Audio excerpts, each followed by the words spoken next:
Isaac and Rebekah had two twin boys, Esau and Jacob.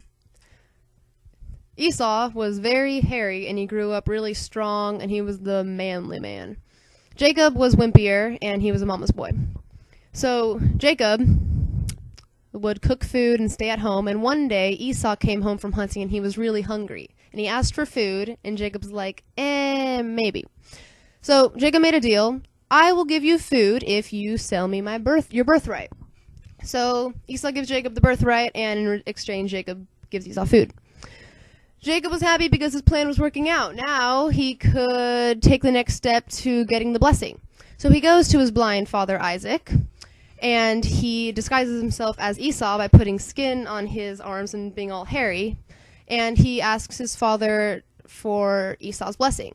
And his father, not being able to see, agrees. So Jacob goes to Esau and he tells him that he stole his birthright, and that doesn't settle well with Esau. So he gets really mad and wants to kill his brother, and Jacob gets scared and decides to run away. He runs away to his uncle Laban, and he decides to work for him in exchange for his beautiful daughter Rachel, who he instantly falls in love with. So the whole time he's working these 7 years, he has in mind the fact that he is eventually going to marry Rachel. However, that dream does not come to reality this early on. On the day of the wedding, instead of marrying Rachel, Laban gives Jacob Leah, who is his oldest daughter. Jacob's pretty disappointed, and he ends up having to work 7 more years just to marry Rachel. So once those 7 years are up, he has his wife Leah, he has his wife Rachel, and Laban also gives him a bunch of sheep and possessions, and now Jacob decides it's time to go home. He's been gone for a while.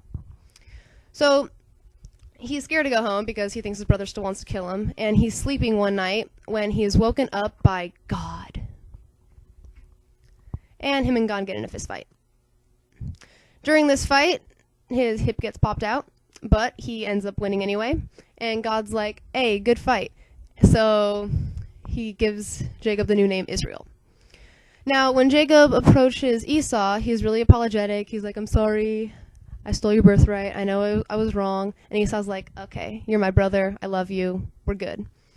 And their family is reunited, and Jacob is happy. The theme of Jacob's life is deception.